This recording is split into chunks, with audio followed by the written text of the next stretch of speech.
Ang mga kwento ng pag-ibig, kwento ng buhay at kwento ng pag-asa dito sa Barangay Love Stories. Love Stories.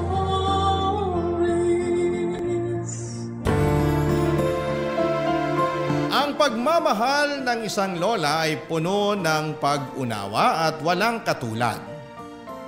Walang kapantay ang sakripisyo at ang saya na hatid niya sa bawat araw. Ikaw kabarangay, paano mo ipapakita sa lola mo na mahal mo siya? Dear Papa Dudut, magandang araw po sa inyo. Ako po si Esther at madalas po akong nakikinig sa Barangay LS tuwing naglalaba o naglilinis ako ng bahay. Palagi po akong natutuwa sa mga kwento ng mga nagpapadala ng sulat sa inyo, Papa Dudut. Kaya naman naisipan ko na siguro'y panahon na para ako naman yung magpadala ng sulat sa inyo. 4 po ang anak ko at 3 sa kanila ay may pamilya na at naninirahan na rin sa ibang bansa. Masaya po ako para sa kanila lalo na't hindi ko akalain na magagawa ko silang palakihing mag-isa. Lalo na't noong namatay ang asawa ko pero sa awa ng Diyos, nalampasan ko rin ang pagsubok na yon. Pero may isa po akong anak, si Jonah, na talagang naiiba sa mga kapatid niya. Hindi ko po alam kung saan ako nagkulang. Kasi siya po yung anak ko na hanggang ngayon ay feeling teenager at wala pa ring direksyon sa buhay. Yung mga kapatid ni Jonah ay nakapagtapos na ng pag-aaral pero itong si Jonah nag-drop out noong 2nd year pa lamang siya sa college. Laging sinasabi ng mga kapatid niya na masyado ko raw na-spoil si Jonah. Kaya siya naging ganyan. Pero hindi ko talaga lubos sa kalain na ganito ang magiging resulta ng pagmamahal ko sa kanya. Ang totoo niyan ay minahal ko lang si Jonah sa paraang alam ko. Pero ngayon ay napagtanto ko na parang inabuso niya lang yung pagmamahal na ibinigay ko sa kanya. Si Jonah po ay may anak na at siya ang pinakamahal kong apo na si Kael. Pero ni minsan ay hindi trinato ng maayos ni Jonah ang apo ko. Kasi kahit 18 na si Kael ay patuloy pa rin siya na nangungulila ng pagmamahal ni Jonah. Pero tila hindi siya nakikita ng sarili niyang ina bilang isang biyaya, kundi bilang isang pagkakamali. At bilang isang lola ay masakit po na makita si Kael na nangungulila sa pagmamahal ng kanyang sariling ina. At kahit napabayang ina si Jonah ay hindi natin may pagkakaila na siya pa rin ang nanay ng apo ko. Kaya't patuloy kong pinapaalalahanan si Jonah na sana'y balang araw ay magpakita naman siya ng kahit kaunting pagmamahal sa sarili niyang anak. Hindi po madali pero ginagawa ko na lang ang lahat para maibigay kay Kael ang pagmamahal na hindi maibigay-bigay ni Jonah sa kanya, Papa Dudut.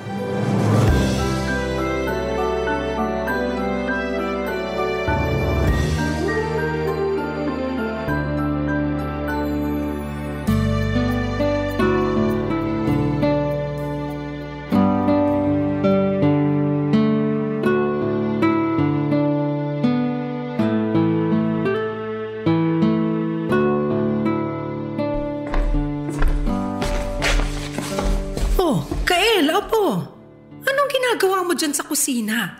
At ba't gising ka pa?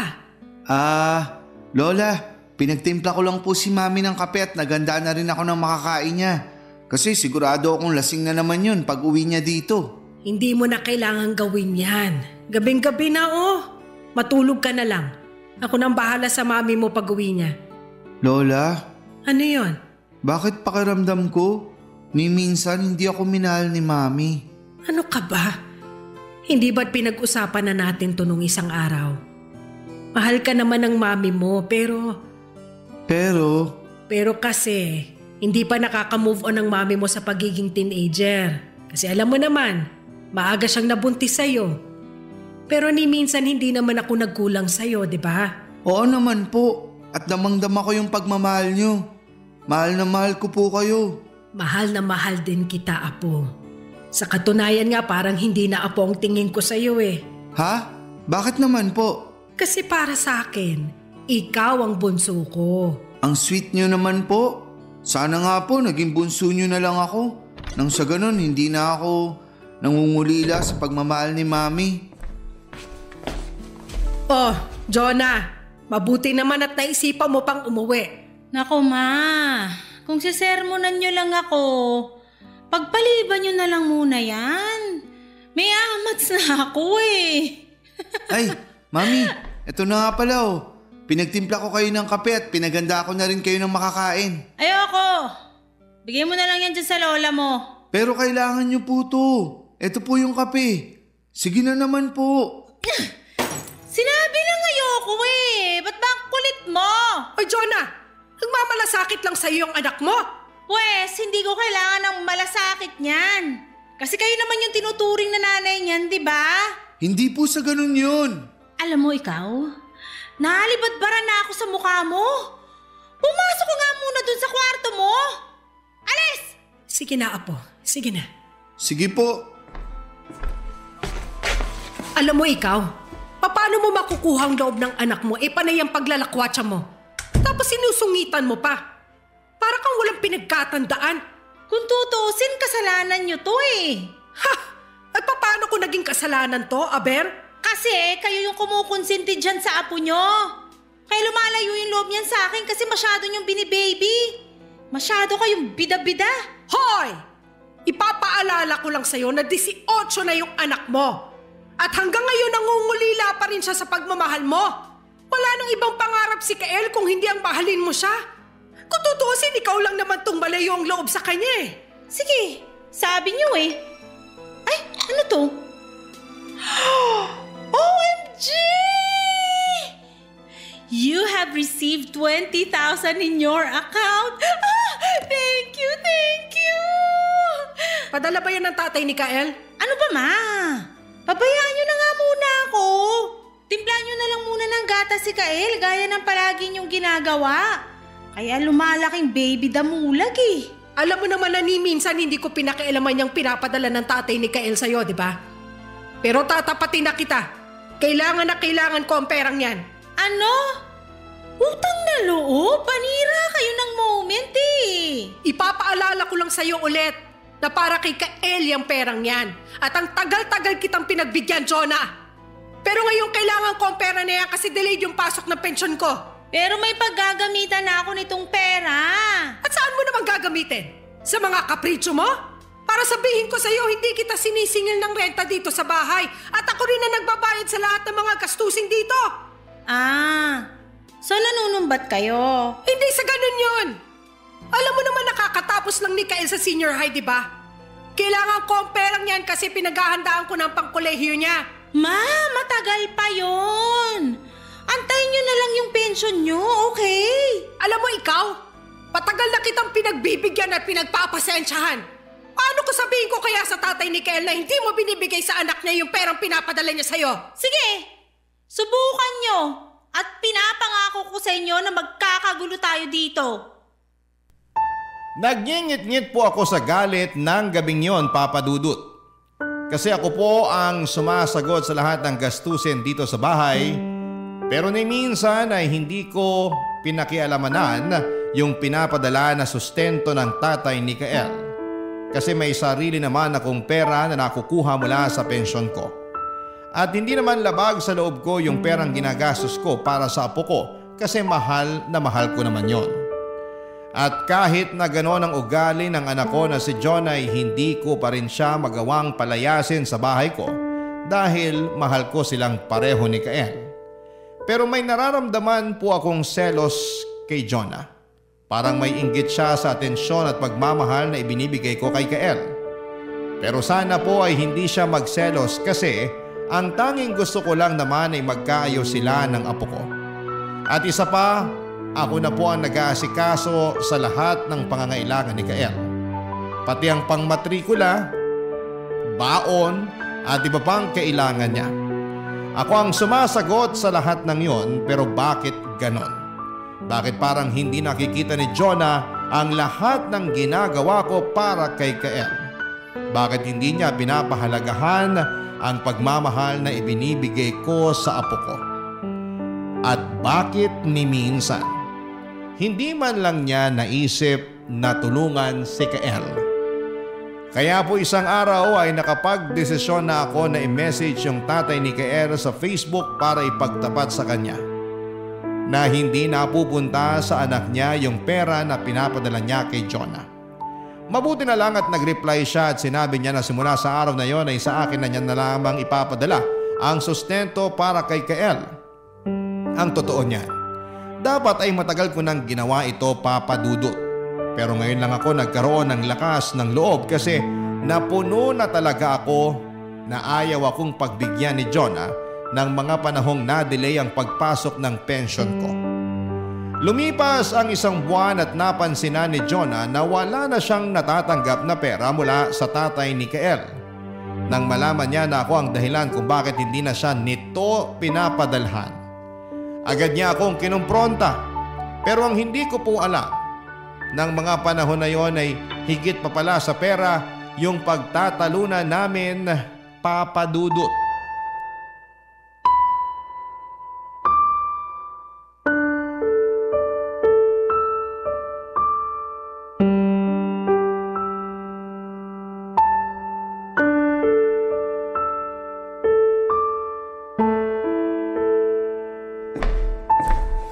Jonah, anak, ano yung ginagawa mo?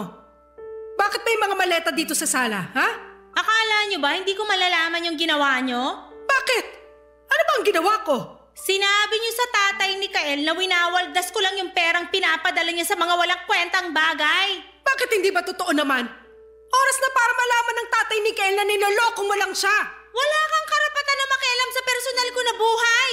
Ang sabihin mo, ginawa mo yun dahil gusto mo na sa'yo mapunta yung sustento na para kay Kael. Ganid mo sa pera? Ilang taong kong tiniis yung hindi mo pagsusustento sa sarili mong anak. Pero sumusobra ka na. At talaga ba, Jonah? Ganid ako sa pera? Bakit? Ni minsan ba siningil kita para sa mga bayarin dito sa bahay? Hindi naman, di ba? Kaya hanggat dito ka nakatira sa bahay ko, ako ang masusunod. Naintindihan mo? Hindi ko na kaya to. Nakikita mo yung mga maletang yan?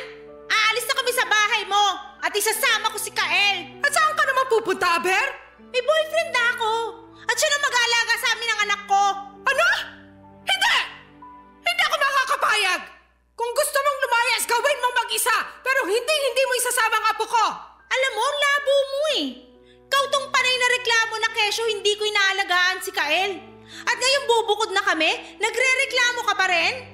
Hindi ko na alam kung saan ako lulugar. Kasi alam ko walang magandang patutunguhan ang plano mo. Yung boyfriend na sinasabi mo, huhulaan ko. Sa bar mo nakilala yan, no? Bihira, kung gusto mo magpakagaga, hindi na kita pipigilan pero wag mo idadamay ang apo ko sa kagagahan mo. Ha! Wala ka nang magagawa kasi ako pa rin nanay ni Kael. At ako masusunod. Mami, Lola, bakit kayo nagsisigawan? Kael, kunin mo na yung mga gamit mo. Alis na tayo dito. Bakit? Saan po tayo pupunta? Nakahanap na ako ng magiging daddy mo at lilipat na tayo sa bahay niya. Ano? Ayoko, Mami! Dito lang ako kay Lola. Lola, pigilan mo si Mami, please! Kael, sasama ka sa akin sa ayaw at sa gusto mo. 18 years old na po ako. Ako ang magdidesisyon kung kanino ako sasama. At hindi po ako sasama sa inyo. Dito lang ako kay Lola. Hoy, Kael! Baka nakakalimutan mo na nanay mo pa rin ako. Pero ni minsan, hindi nyo naman ako tinuring na anak eh. Hindi ba't ang tingin nyo lang naman sa akin? Isang malaking pagkakamali? Ha? Yan ba sinasabi sa'yo ng lola mo? Kita mo na, ma? Bine-brainwash at pinag-aaway mo kami ng anak ko? Wala kang kasing sama! Alam ng Diyos na kung may gusto man dito na magkaayos kayo ng anak mo, ako yon! Basta, hindi ko iiwanan si Lola. Hey! Gusto mo ba talagang malaman kung anong ginawa niyang lola mo? Siniraan niya ako sa tatay mo. Kaya ngayon yung tatay mo sa kanya na pinapadala yung perang para sa'yo. Gahaman at garid sa pera yung lola mo. Pareho niya tayong tinraidor. Hoy, Jonah! Ang kapal-kapal na mukha mo para siraan ako sa apo ko. Ayoko sanang sabihin to. Pero Kael, alam mo ba na buwan-buwan nagpapadala ng sustento ang tatay mo para sa'yo? Pero itong mami mo, wala nang ibang ginawa kundi gamitin yung perang yon para sa mga kapritsyo niya. Ano po? Bakit hindi nyo sinabi sa akin to? Kasi regular naman na pumapasok yung pensyon ko buwan-buwan. Pero noong nakaraan, nadalay ng konti ang pensyon ko at ayaw akong bigyan ng pera ng mami mo. Kita mo na? Ganit sa pera tong lola mo? Hindi lang napagbigyan, nagkaganyan na? Napaka-ingrata mo! Hindi ko lubos akalain na dadating ang araw na sisiraan ako ng sarili kong anak. Gusto mong lumayas? O yan! Lumayas ka dito pero wag na wag mong idadamay ang apo ko! Sinusumpa ako sa inyo na simula sa araw na to, hinding-hindi nyo na kami makikita ni Kael. Kael, halika na! Lola! Apo, ayoko sanang gawin to. Pero sa tingin ko, mas makakabuti siguro kung sumama ka na muna sa mami mo. Ano? Bakit nagbago yung isip nyo? Ayoko po! Lola naman! Ayoko! Parang awa nyo na! Huwag nyo akong ipamigay! Maniwala ka, hindi kita pinapamigay at ginagawa ko rin to para sa'yo. Diyan ka lang. Kukunin ko lang yung mga gamit mo sa kwarto. Siguro po ay marami sa mga kabarangay ninyo ang magtataka kung bakit bigla akong pumayag na sumama si Kael kay Jonah. Ang totoo po niyan, kahit alam kong immature at irresponsable si Jonah ay hinding-hindi po nawala yung kagustuhan ko na magkaayos sila.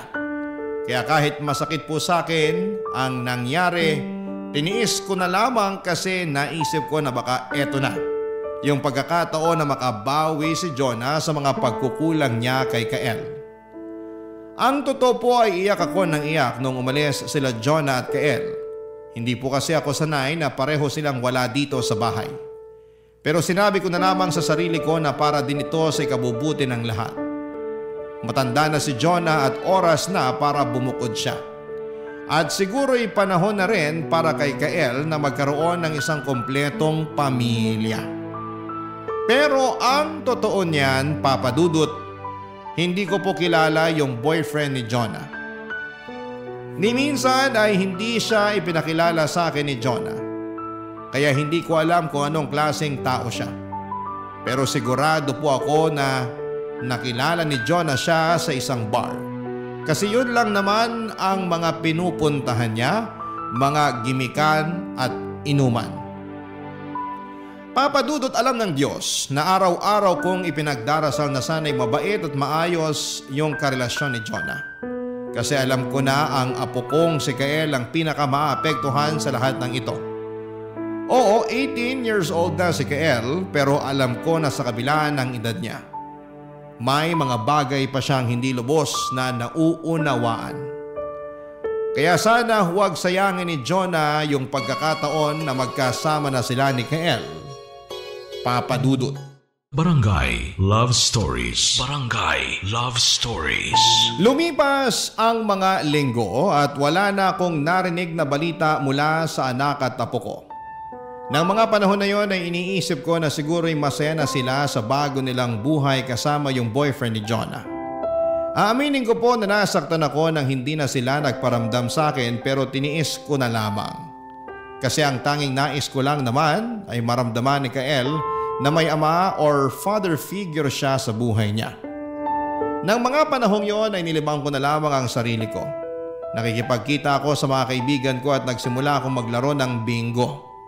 Para kahit papaano ay matuwa naman ako at hindi ko maramdaman ang lungkot na dulot ng pagkawala ni Kael sa bahay. At least, sa ganoon ay hindi ko gaanong naramdaman yung puwang na iniwan niya. Aaminin ko rin po, Papa Dudut, na hindi ko gaanong nami-miss si Jonah. Pero yung apo kong si Kael, yun talaga ang nami-miss ko. Siguro nga ganito lang kaming mga lola, mas malalim ang pagmamahal at pag-aalaga namin sa mga apo namin kesa sa mga anak namin. Tandang-tanda ko pa yung araw na iniyakan ko pa yung picture namin ni Kael. Ang sakit-sakit po sa pakiramdam noon kasi ako na ang tumayong nanay at lola niya. Pero may mga bagay talaga akong kailangang tiisin at isakripisyo para sa kapakanan niya. At nung akala ko na hinding-hindi ko na siya makikita o makakausap, isang araw ay may natanggap po akong tawag. Hindi ko po kayang ilarawan ng tuwa ko nang marinig ko ang boses ni Kael.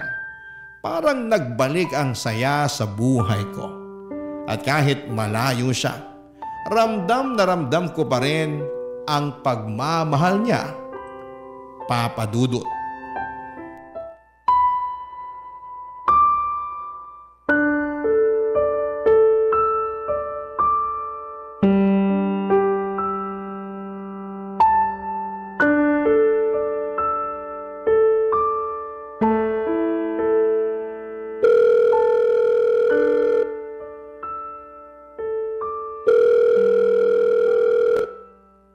Hello, Apo? Lola! Ay, salamat sa Diyos at tinawagan mo rin ako sa wakas. Kumusta ka na? Ayos lang naman po ako. Miss na miss ko na po kayo, Lola. Ako rin, Apo. Alam ng Diyos kung ilang beses kong pinagdasal na sana balang araw magparamdam ka sa akin. At ito na nga yung matagal ko ng pinagdadasal. Nagkatotoo na rin sa wakas. Pasensya na po kayo kung matagal-tagal na rin tayong hindi nakakapag-usap, ha? Ang totoo niyan, ilang beses ko kayong sinubukan tawagan ng mami mo. Pero mukhang palaging nakapatay yung mga telepono nyo. Ano ba kasi ang nangyayari dyan, Apo? Ayos lang ba kayo ng mami mo? Ayos lang naman po kami. Pero Bakit? May problema ba? pinagbawalan na kasi ako ni Mami na kausapin kayo. Ang totoo nga po niyan, kinuha na sa akin ni Mami tong cellphone ko. Pero nahanap ko rin yung cellphone ko sa drawer niya. Kaya kayo po yung una kong tinawagan. Magsabi ka nga sa akin ng totoo. Pinagmamalupitan ka ba ng mami mo dyan? Kael! Apo! Umiiyak ka ba? Ayoko na po dito. Pabalikin niyo na po ako dyan. Parang awa niyo na po. Alam mo naman na palaging bukas ang pinto ng bahay ko para sa'yo, di ba? Hoy, Kael! Hindi ba kinuha ko na yung cellphone mo? Walang yakang bata ka? Kinuha mo yung cellphone sa drawer ko? Pero si Lola lang naman po yung kausap ko eh. Mismo! Yan ang dahilan kung bakit ayaw na ayaw kong nahawakan mo yung cellphone mo. Kasi sigurado ako magsusumbong ka lang sa kanya. Sobrang unfair niyo naman po sa akin. Ano gusto niyo? Yung kalimutan ko si Lola ng ganun-ganun na lang? Kung tutusin, mas naging ina pa siya sa akin kaysa sa inyo. Aray! Hayop ka! Kailan mo patitigilan yung lola mo, ha? Ipapaalala ko lang sa'yo na dito ka nang galing sa sinapupunan ko. At ako lang yung nag-iisa mong nanay. Naintindihan mo? Galing nga ako sa sinapupunan niyo. Pero ni minsan hindi ko naramdaman yung pagmamahal ng tunay na ina galing sa inyo. Hoy, Kael! Huwag kang bastos! Bumalik ka dito! Nakita mo na yung ginawa mo, ma? Jonah! Umamin ka nga sa akin, minamaltrato mo ba yung bata? Utang na loob, ma! Matagal na namin kayong nilubayan, kaya please lang! Lubayan nyo na rin kami! Pero sa narinig ko kanina, sigurado ako na hindi mo tinatrato na maayos ang apo ko. Jonah, anak! Parang awa mo na kung hindi mo kayang alagaan ng maayos si Kael. Ibalik mo na lang siya sa akin. Anak, tinanggal nyo yung karapatan nyo na maging ina ko nung araw na nagdesisyon kayong i-chat yung tatay ni Kael na tigilan na yung pagpapadala sa akin ng sustento. Hanggang ngayon ba yung pa rin ay kinasasama ng damdamin mo? Oo! Hindi ko makakalimutan yung ginawa nyo na yon. Tinraidor mo ako, ma! Pero di bali na lang, kasi maayos na kami dito. Kaya utang na loob, wag mo na kaming kakausapin kahit kailan. Hoy! Umamin ka nga sa akin. Pinagmamalupitan niyo ba ng kinakasama mo ang apo ko? Ano? Sino naman nagsabi sa inyo niyan? Si Kael? Hindi! Pero sa tono ng bata, sigurado ko na may hindi magandang nangyayari dyan. Mawalang galang na, ha? Pero mukhang nag-uulyanin ka na kasi kung ano-ano na lang naiisip mo eh. Napakabastos mo talaga. Alam mo, sa inyo magkakapatid, ikaw ang pinakabastos sa pinakawalang modo. At ikaw naman ang pinakawalang kwentang nanay. Sinusulsulan mo yung anak ko para kamuhian ako. Hoy, babae! Kung kinamumuhian ka man ng anak mo, kagagawan mo yon. Huwag mo sa akin ibuntong lahat ng mga pagkukulang mo kay Kael. Kasi kung tutuusin, ako ang pumuno sa puwang na iniwan mo sa sarili mong anak. So ngayon, sinusumbat mo sa akin lahat ng naitulong mo sa amin. Huwag kang mag-alala. Mayaman yung kinakasama ko at isasampal ko sa pagmumukha mo yung bawat sentimo na ginastos mo sa amin. Kung nandito ka lang sa harapan ko, malamang kanina pa kita nasampal. Bakit? Hindi ba totoo? Mukha ka naman talagang pera. Kunwari ka pang mabait pero ang totoo, iniisahan mo na kami. Naku, sigurado ako na nagpapadala pa rin ng pera yung tatay ni Kael sa'yo hanggang ngayon. Oo! At iniipon ko yung perang pinapadala niya dahil balang araw ibibigay ko rin to kay Kael. Galit ka sa pera, matanda ka? Wisit! Isaksak mo lahat ng yan sa baga mo at magpakasasa ka sa pinadadala ng tatay ni Kael! Sobra po akong naiyak sa mga sinabi ng anak kong si Jonah Papadudut. Alam ko namang hindi ako naging perpektong ina sa kanya, pero hindi ko po akalain na ganon pala kasama yung tingin niya sa akin. Para akong hihimatayin sa mga salitang binitawan niya noong nag-usap kami. Ang totoo po niyan, mas lalo lang akong na-depress. Kasi ngayon ay parang kumbinsido na ako na hindi maganda ang kalagayan ni Kael sa nanay niya at sa kinakasama nito. Sinubukan ko po silang tawagan at i-text pero pareho na silang hindi makontak. At ang mas masakit pa dyan, hindi ko alam kung saan sila nakatira o kung saan ko sila hahanapin. Sa puntong ito ay wala na akong pakialam kay Jonah. Ang tanging nais ko na lamang ay ang makausap at makasama ang apo ko na si Kael. Pero hindi ko talaga alam kung paano ko siya muling makakausap. Lumipas ang mga buwan at dumating na ang panahon para mag-enroll si Kael sa college. Lalo ko pong na-miss si Kael kasi ako po yung lagi niyang kasama tuwing nagpapa-enroll siya. Ako po yung laging tumututok sa mga schedule at mga kailangan niyang asikasuhin sa eskwelahan. Pero ngayon ay wala na akong magawa kasi nasa piling na siya ng tunay niyang ina at hindi ko na alam kung ano ang nangyayari sa kanya. Mas lalo ko pong nararamdaman na nade-depress na ako kasi kahit lumalabas-labas ako kasama ang mga kaibigan ko at tuwing nagbibingo kami ay hindi ko pa rin maiwasang maisip at maalala si Kael. Parang kahit na anong gawin ko para ilihis ang isip ko ay nananatili pa rin yung pag-aalala ko sa apo ko. Hindi ko maiwasang maiyak kasi palagi siyang sumasagi sa isipan ko. Hindi man siya nanggaling sa sinapupunan ko, pero galing naman siya sa puso ko. Pero Papadudot, sobrang sayo ko po kasi isang araw habang naglilinis ako sa labas ng bahay, dumating ang isang bisita na hindi ko inaasahan na dadalawin ako, Papadudot.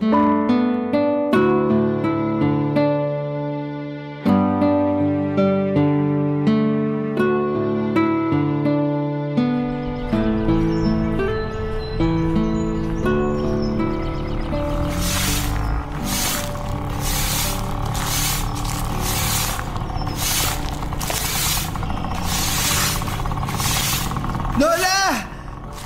Apo! Ikaw na ba yan? Opo. Oh, bakit mukhang nangangayayat ka? Dahil po ako eh.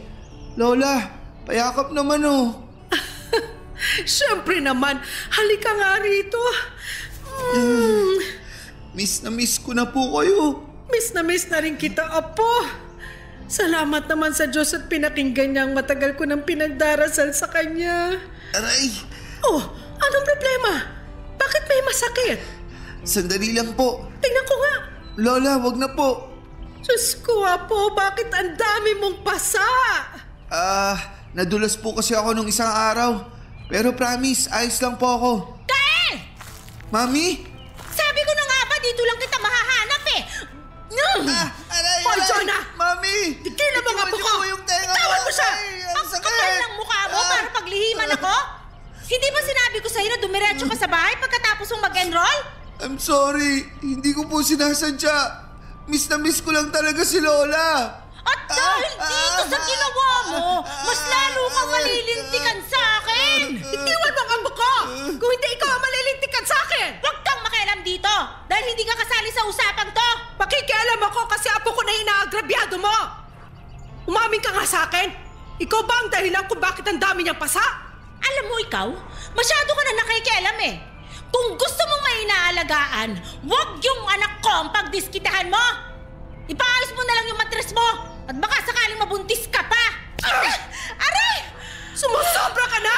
Wala kang karapatang sampalin ako, ha? At wala ka rin karapatan para saktan ang apo ko! Kaya na po magsalita ka. Yung mami mo ba yung may kagagawan dyan sa mga pasamo na yan? Lola, please, wag na nating palakihin to. Mami, please, tama na po. Halika na, Kael! Muwi na tayo! Tumigil ka! Dito lang si Kael! Umuwi ka mag-isa mo! Hayop ka! Masyado mong bine-baby yan, ma, ha? Kaya lumalaking lolas boy yan eh. Hindi na minor de edad yan para baby mo pa. At ikaw naman, Kael, pwede bang tigilan mo na yung pagsusumbong mo dito sa lola mo? Maniwala po kayo sa akin. Wala po akong sinabi kay Lola. Gusto ko lang talaga siyang makita. Yun lang yun. At talagang gusto mo pang paglihiman ako ng apo ko? Hindi! Yung gusto ko, yung tuluyan ka nang mawala sa buhay namin! Kung gusto mo ako mawala sa buhay mo, walang problema sa akin yon. Pero hindi mo ako pwedeng alisin sa buhay ng apo ko.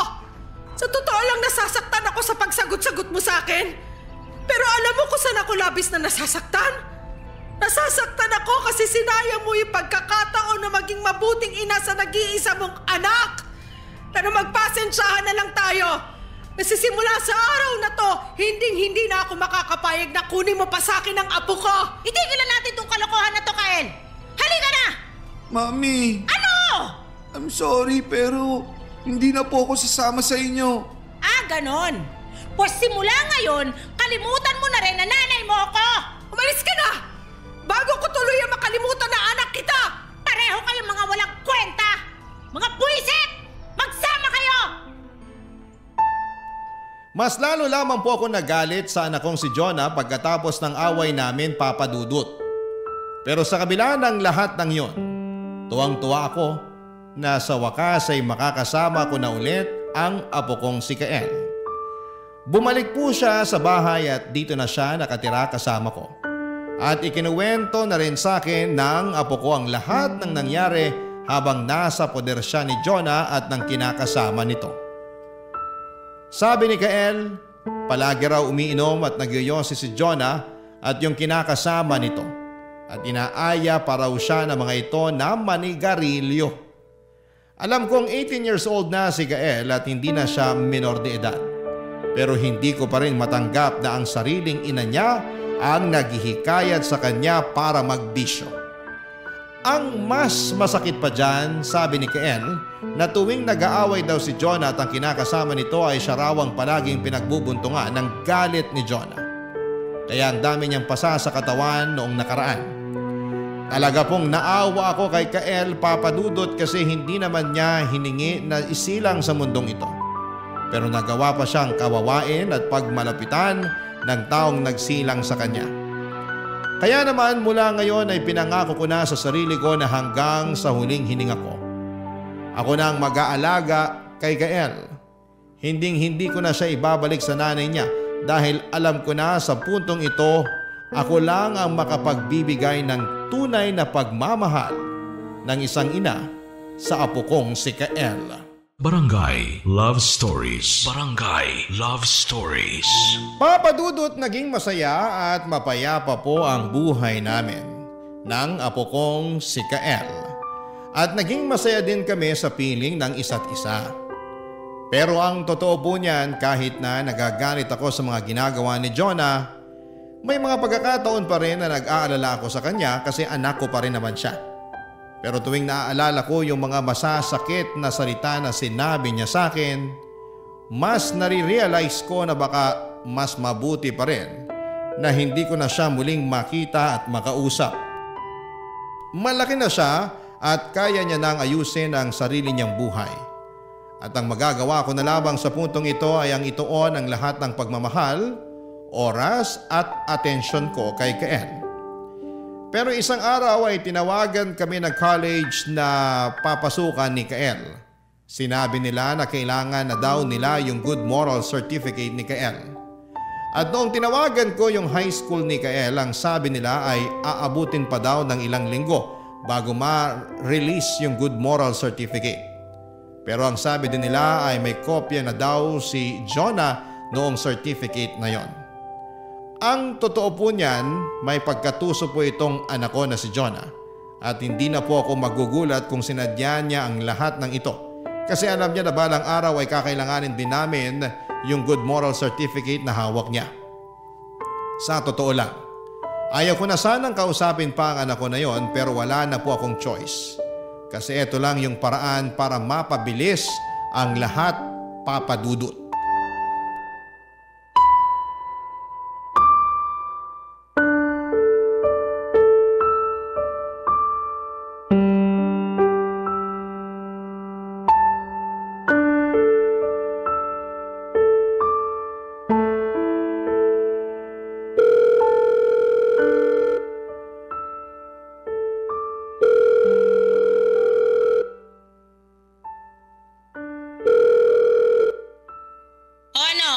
Jonah.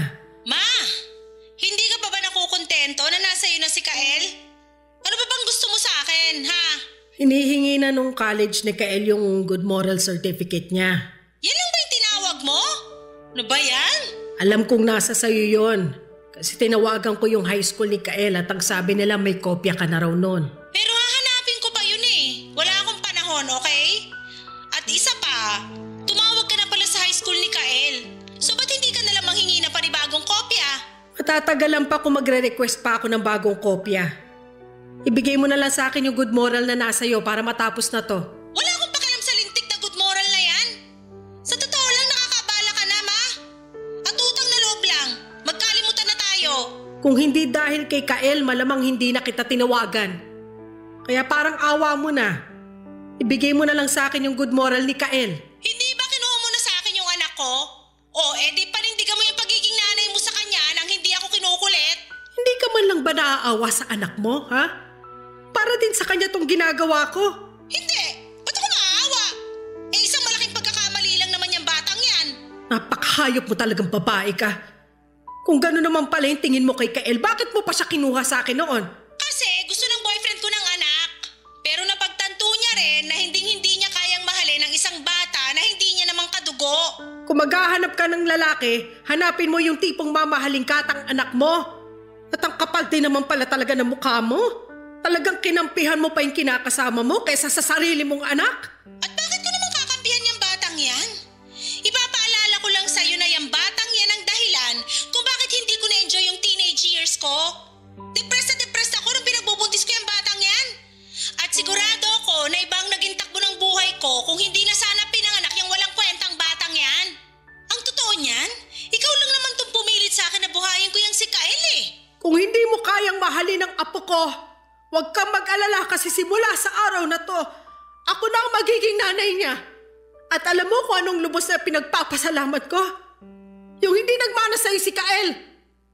18 lang yung anak mo, pero hindi hamak na mas may utak kaysa sa'yo. Grabe ka naman makapuri kay Kael. Pero ni minsan di mo nagawa sa akin yan. Ha? At bakit?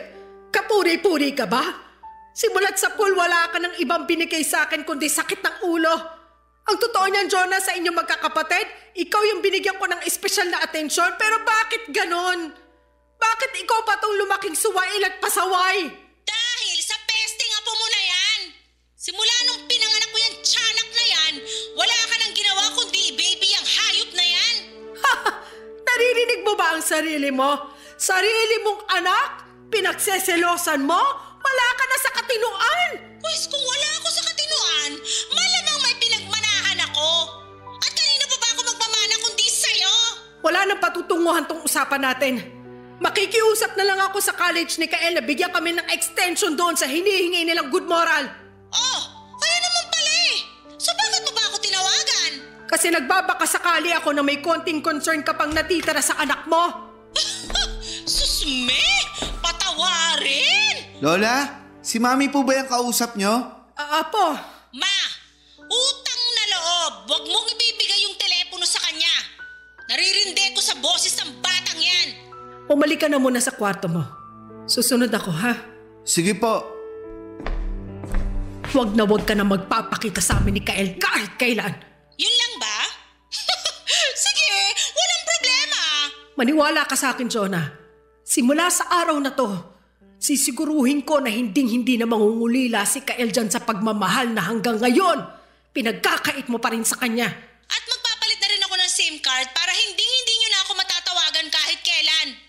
Sige na, bababa ko na to. Sa puntong ito ay parang suntok sa buwan na yung gusto kong mangyari na magkasundo ang mag-ina, Papa Dudut. Pero sa mga panahong yon ay pinangako ko sa sarili ko na mamahalin at aalagaan ko si Kael hanggang sa huling hininga ko. Ipaparamdam ko sa apo ko na kahit na hindi siya sinuwerte sa nanay niya, kahit papaano ay sinuwerte naman siya sa lola niya. Lumipas ang 2 linggo at nakumpleto rin namin ang lahat ng dokumento para sa college ni Kael at pagkatapos ng ilang araw ay naging isang ganap na college student na ang apo ko. Grabe, Papa Dudut. Sobrang nakaka-proud talaga. Habang tinitingnan ko si Kael, alam ko sa puso ko na malayo ang mararating niya sa buhay. Matalino siya at punong-puno ng pangarap at sigurado din ako na hinding-hindi siya matutulad sa nanay niya. Pero kung maibabalik ko lang ang panahon, sana hindi ko na lamang pinabayaan si Kael sa nanay niya noon. Kasi imbes na makabuti, mas lalo ko lang nakikita na tinatago pa rin ni Kael yung trauma na dulot ng pagmamaltrato sa kanya ng nanay niya.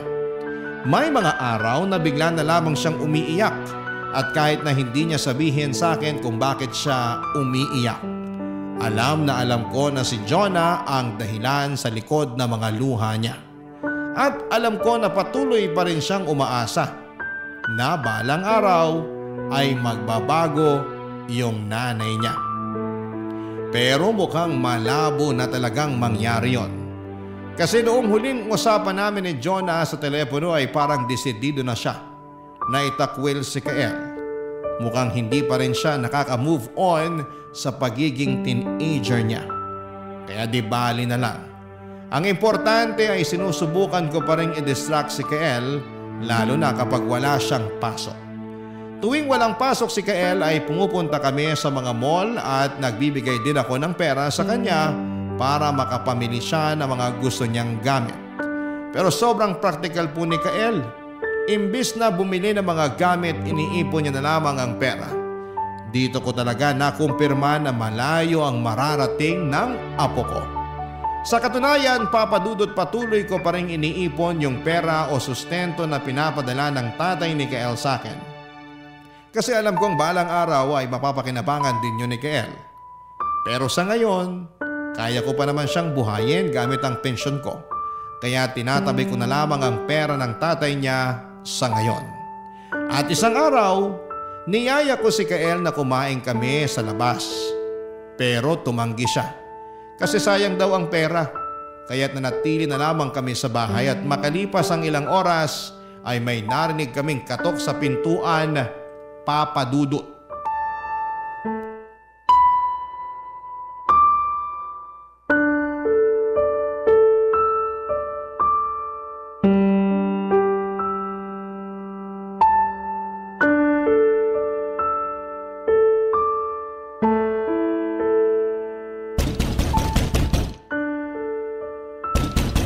Andyan na! Sandali lang!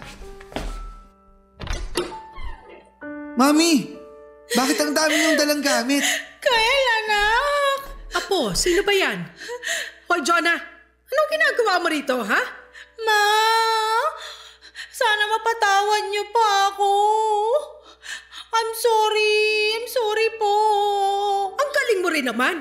Parang kailan lang diring-diri ka sa amin, ha? Tapos ngayon humihingi ka ng tawad? Hindi ko sinasadya lahat ng mga sinabi ko sa'yo noon. Nadala lang po talaga ako nung galit ko nung mga panahon na yun. Tigilan mo nga yung kakadrama mo.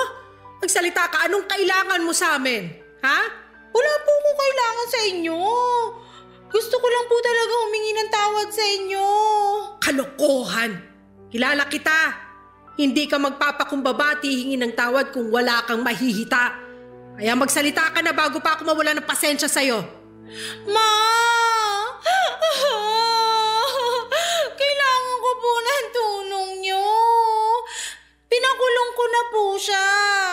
Ilang beses niya po akong sinakal nung huling nag-away kami. At anong tulong naman ang kailangan mo sa akin? Wala na akong matutuluyan. Ayoko na pong bumalik sa malaimpyernong bahay na yon. Pasensya ka na, pero hindi na kita matatanggap dito. Ipapaalala ko lang sa'yo kung ilang beses mo pinagmalupitan itong si Kael at kung ilang beses mo rin akong pinagsalitaan ng masama. Kaya sige na, umalis ka na rito. Ayoko na makita yung pagmumukha mo kahit kailan. Kael, pakiusapan mo naman tong lola mo. Parang awa mo na. Mami, I'm sorry. Pero kay Lola tong bahay. At siya lang ang may karapatang magdesisyon. Ang kapal na mukha mong hayop ka!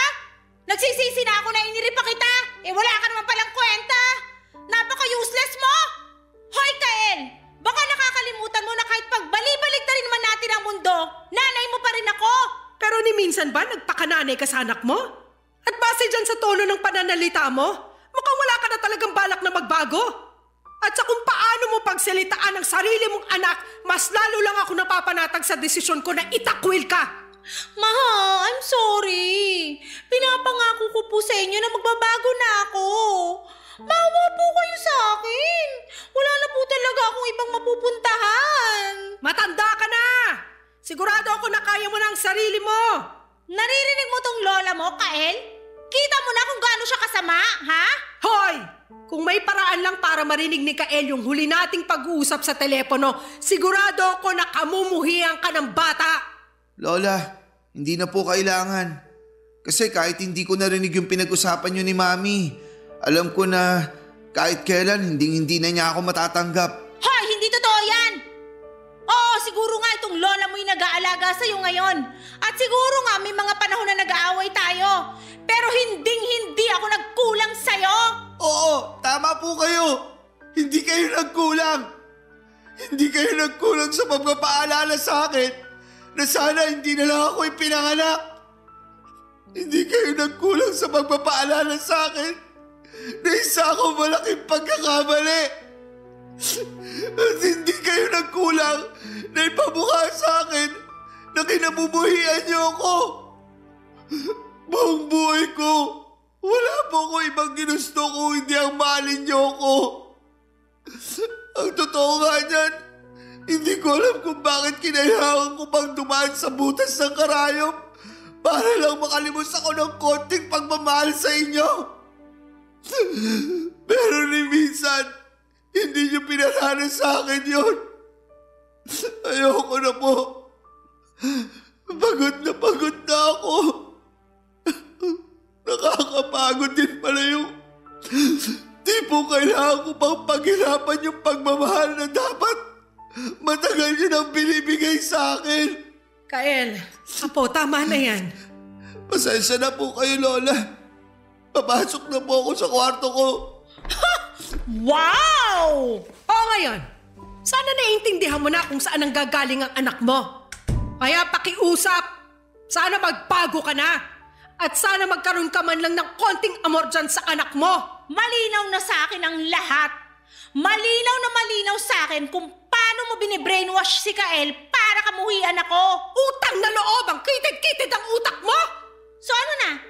Patitirahin niyo ba ako dito sa bahay niyo o hindi? Mas gugustuhin ko pang mamatay kaysa patirahin ka uli dito. Pwes kung ganon, sana mangyari yan very, very soon. At huwag kang mag-alala. Kasi sagot ko na yung kape at tinapay sa lamay mo. Hayop ka! Simula ngayon, maghanap ka na ng ibang taong iintindi sa'yo. Kasi tapos na ako sa pagiging nanay ko sa'yo. I'm sorry po. Nabigla lang talaga ako. Ma, parang awa mo na. Kailangan ko talaga na matutuluyan. Wala na akong ibang mapupuntahan. Napaka-plastic mo! Umalis ka na! Kung hindi ipapadampot na kita sa mga polis para masamahan mo yung boyfriend mo sa likod ng rehas!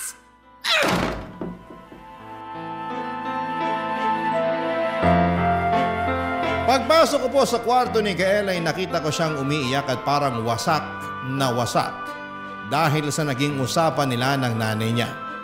Ang totoo po niyan, Papa Dudut, pati ako ay nalulungkot at nanlulumo para sa apo ko. Pero wala na akong magagawa kundi ang ipaliwanag sa kanya na hindi lahat ng nanay ay mauunawain at mapagmahal. Pero hindi ibig sabihin noon ay hindi na siya karapat-dapat mahalin at unawain. Kaya sa mga kabarangay po ninyo, lalo na po sa mga nanay dyan, gusto ko lang pong sabihin na sana huwag kayong magsawa na iparamdam sa mga anak ninyo na mahal ninyo sila. Kasi sa lahat ng naging karanasan ko kay Kael at Jonah, natutunan ko na lahat ng anak ay deserve na magkaroon ng magulang. Pero hindi lahat ng magulang ay deserve na magkaroon ng anak. Sa totoo lang ay hindi ko rin po alam kung saan ako nagkulang sa anak ko na si Jonah. Alam ng Diyos na ginawa ko ang lahat ng makakaya ko para mapalaki siya ng maayos. Pero habang sinusulat ko po ito ay napagtanto ko na ang naging kasalanan ko ay yung hinayaan ko si Jonah na lumabas-labas sa mga club at bar. Pero wala na po akong magagawa pa. Nangyari na ang mga nangyari at ayon sa mga kakilala ko ay nagkabalikan daw si Jonah at yung boyfriend niya na pinakulong pa niya dati. Pero ayoko na pong ma-stress. Papadudot. Matanda at malaki na yung anak ko na yon. Kaya sa puntong ito ay hahayaan ko na lamang siyang matuto mula sa sarili niyang pagkakamali. At sa ngayon ay masaya na po ako at kontento sa piling ng apo kong si Kael. Patuloy siyang nagsusumikap sa pag-aaral at patuloy kong pinagdarasal na sana ay makamit niya ang lahat ng mga pangarap niya balang araw. Papadudot, alam ko po na medyo mabigat ang kwento ko pero maraming salamat pa rin po kasi binigyan ninyo ako ng pagkakataon na maibahagi ito sa inyo ang mga nangyari sa buhay ko. Ang inyong forever kapuso at kabarangay, Esther. Ano ang masasabi mo sa ating Barangay Love Stories today? Aabangan namin yan sa aming comment section.